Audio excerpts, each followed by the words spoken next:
Hey there, Nocturnes! Welcome back to English Me, dito sa Nocturnal Sage, a guide for those left in the dark. Ako nga pala ulit, si Kuya N, ang inyong class president. Noong nakarang meeting with Sir Jeremy, pinag-usapan natin ang T. Ano nga ulit yung T na yon? Yes, ang thesis statement. Natutunan natin na mahalaga ang thesis statement kasi ito yung humahawak ng main idea ng ating sinusulat o binabasa. Kung ang binabasa sinusulat mo ay 5 paragraphs, ganun kahaba, yung thesis statement na yon ang parang controller ng 5 paragraphs na yon. Kasi lahat ng 5 paragraphs na yon pumapaligid doon sa central idea na yon. Kapag walang thesis statement, walang sense yung ating binabasa. At saka natutunan din natin na ang thesis statement at topic sentence ay magkakaiba. Yung topic sentence, sa paragraph lang siya. Kasi pwede ka magkaroon ng isang essay na, let's say, may 3 paragraphs, tapos may tigi-tigi sa silang topic sentence. So, kumbaga sa isang hierarchy, vice president yung topic sentence, yung president, okay, yung mas pinaka nasa top, yun yung thesis statement. So, alam na natin yung pagkakaiba ng dalawa. Yung sumunod na pinag-usapan natin noon ay ang discourse. Yung discourse, yan yung kabuuan ng mga pinagsama-samang sentences. Nagsusulat tayo, nagbabasa, tapos yung mga pinagsama-sama natin mga pangungusap, yan yung discourse. At pinag-usapan din natin ang 4 types of discourse. Narration, kung nagkakwento ka. Description, kung sinistimulate mo yung mga senses ng mambabasa, kagaya ng sense of sight, olfactory, yung pang-amoy, tapos yung panlasa or taste, etc. And then, exposition, kung nagpapakita ka lang ng impormasyon, nagpapaliwanag, that's it. Saka persuasion, kung sinusubukan mong baguhin yung isip at paniniwala ng iyong mambabasa. Ngayon, ang gagawin lang natin ay exercise. May ipapakita sa atin na thesis statements, tapos i-identify natin kung alin doon yung epektibo. Pagkatapos nun, pupunta tayo sa susunod na exercise kung saan tayo naman magsusulat ng ating sarili-sariling thesis statements. Kaya ihanda nyo na ang inyong papel at ballpen. Pero kung matapang kayo, basta may instructions para si Sir Jeremy para doon kung paano tayo sasagot. So, samahan nyo na ako sa ating classroom. O nga pala, no, magandang balita. Hindi na tayo doon sa salos magkaklase. Sa taas na ulit. Makikita nyo na yung kwarto ng ating bahay classroom na mas maayos na kumpara dati. So, samahan nyo na ako sa susunod nating klase with Sir Jeremy. Oh, English me. Oh, English me.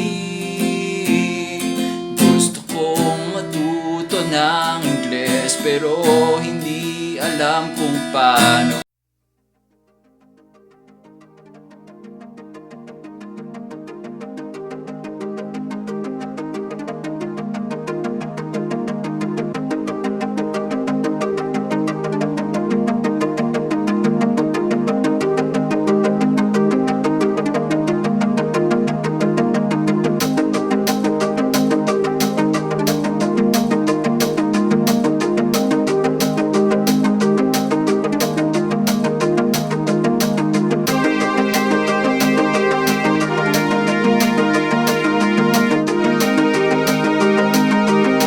Good evening, class.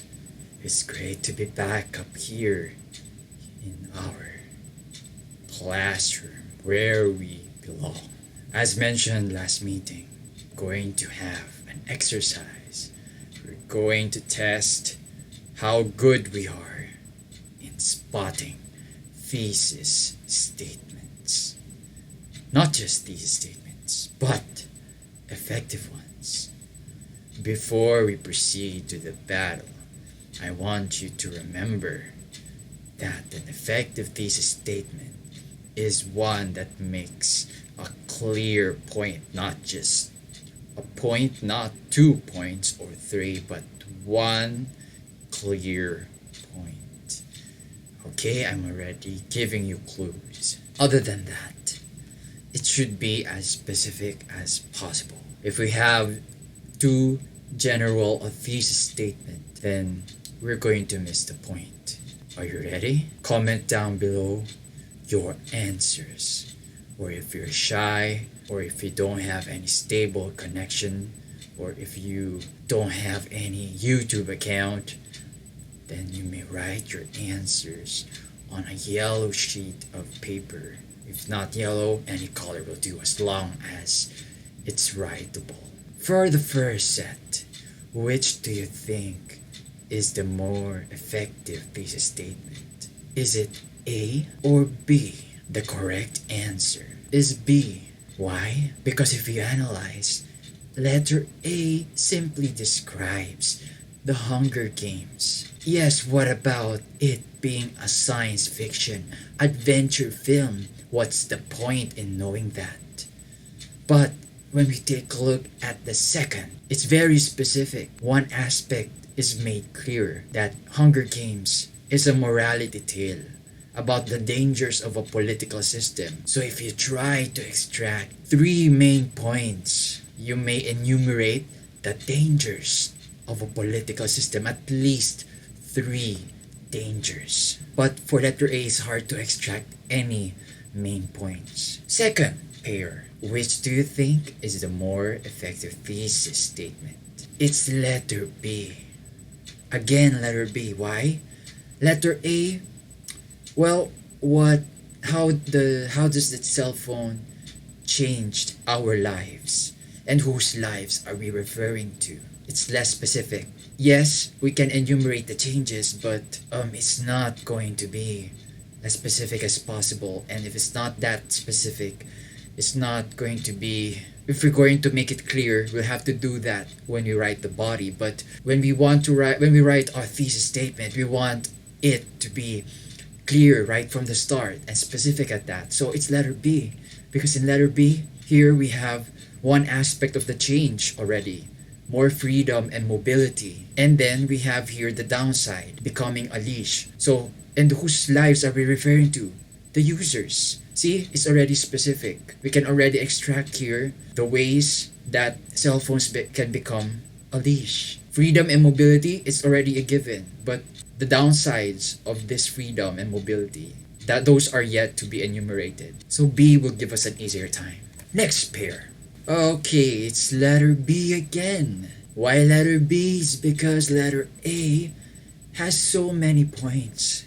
Recession and reluctance of employers to hire new workers. These could have been the main points. Finding a job is never easy. And in the body, when you write a thesis statement, you refrain from extracting the key points. When you write a thesis statement, you just express the main point. Where the key points, the subordinate points can be extracted. You don't give out the prize when the game hasn't started yet. So it's letter B, because letter B, we're more specific. Who's finding a job? College students. What can we extract from letter B? We can enumerate 3 distinct resources that they can take advantage of to look for jobs. And it focuses on one main point. Let's take this exercise to a higher level. It's now your turn to write thesis statements. For each topic, write 4 clear thesis statements based on each form of discourse. For the first topic, write 1 descriptive thesis statement for what we're experiencing now. The reason we can't go out. So describe the sensations of being made to stay at home, for instance, or the sight of seeing medical frontliners. Narrative thesis statement, state your story of quarantine. Expository thesis statement, may research more on the COVID-19 virus. Persuasive thesis statement, maybe you can advocate a certain habit that people should practice to survive this pandemic. Or you may want to write about online learning. What's the descriptive thesis statement you can think of for this? Which senses are most dominant when you engage in online learning? Your story, narrative, expository. What's the theoretical basis, for instance, for online learning? The effects of, let's say, online learning to your brain. And lastly, persuasive. Do you want to continue online learning? Do you want to change the minds of the Department of Education officers towards their decision making And after you write your thesis statement, choose one out of the 8 that you shall have composed. Based on that thesis statement, write 3 possible topic sentences. See the following outline. So under the thesis statement, you write your 3 topic sentences. Now that you have a clear thesis statement and topic sentences, you can make a proper outline for a 5-paragraph essay. We have the introduction, we have the body, and we have the second topic sentence, the third topic sentence, and the 5th paragraph, the conclusion. In the next episode, we're going to jump to paraphrasing. Continue surviving in the dark. Oh English me, oh English me, gusto kong matuto ng Ingles pero hindi alam kung paano. Sino ang magtuturo? Gusto kong matuto na talaga. Oh English me.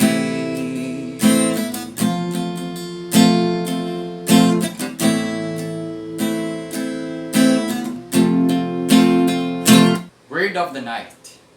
Promiscuous. Adjective. Ang first 3 na makakapag-comment sa baba ng kanyang meaning at ng original sentence ay magkakaroon ng special mention sa susunod nating episode. Kaya ano pa hinihintay nyo, Nocters? Mag-comment na kayo sa baba bago mag-Friday para masama sa editing na inyong post. Kung nagustuhan ninyo ang episode na ito, i-like nyo lang. Saka kung may mga tanong kayo or suggestions, mag-comment na lang din. Saka i-share nyo naman to sa mga kakilala ninyong senior high na magte-take ng AYAP sa darating na pasukan. O nga pala, no, August na. Malapit na ang pasukan ng karamihan. Kaya i-share nyo naman din kung sa tingin nyo makakatulong to. Mas lalo na't kanya-kanyang diskarte sa paghanap ng resources. Hindi tayo makapunta sa totoo nating classroom sa labas ng bahay. Tulong nyo na lang din to sa kanila. Sumali din kayo sa ating private Facebook group. Tawag doon, The Nocturne Space. Yung link nasa baba. Higit sa lahat, mag-subscribe din kayo. Saka itapin yung notification bell para hindi kayo mahuli sa mga susunod naming uploads every Tuesday at 8 p.m. Ang Nocturnal Sage ay nakafocus sa 4 main areas. Yung una, self-conquest. Ito ay ang tungkol sa pag-overcome ng mga dark emotions na nararamdaman mo. Pwedeng frustration, galit, pagkatakot, etc. Hindi kami psychologists, hindi kami psychiatrists, hindi kami magpe-prescribe na anumang medication, pero tutulungan namin kayo based on experience kung paano ma-handle yung mga ganong klaseng emosyon na hindi nangangailangan makasakit ng iba o ng sarili. Pangalawa ay communication. Example na yung English Me para doon. Pero hindi lang naman limited sa pagbasa at pagsulat, saka English ang communication. Pwede rin kami makatulong sa inyong pag-develop ng self-confidence, saka speaking skills, pakikipag-usap sa mga iba't ibang klase ng tao. At leadership, kung ikaw ay bago halal na student council president or officer, ano man yung position mo, or nagtatrabaho ka na bago kang promote, tapos naghahanap ka ng mga tips sa paghahawak ng mga tao, para din sa iyo ang channel na to. At saka expansion, kung naghahanap ka ng paraan para mag-grow sa iyong career, gusto mong malaman kung anong mga skills yung kakailanganin mo para matamo mo yung dream mong career sa buhay. You want to go beyond the job na na-assign ka na gawin. Kasi hindi naman lahat ng mga trabaho ginusto natin, kundi tinanggap natin yun para mabuhay. E paano kung higit sa perang tinatanggap mo, gusto mong makahanap ng gawain na gagawin mo kahit hindi ka binabayaran. Yung naghahanap ka ng isang klaseng paglago na hindi mo makikita sa dami ng perang meron ka ngayon. Basta hindi sa pera nakaasa, kundi sa pag-develop ng mga kasanayan na kailangan mo sa buhay. Para sa iyo ang channel na to. Kaya salamat muli sa panonood. Ako muli si Kuya N. Kita-kits sa susunod na episode ng English Me dito sa Nocturnal Sage, a guide for those left in the dark.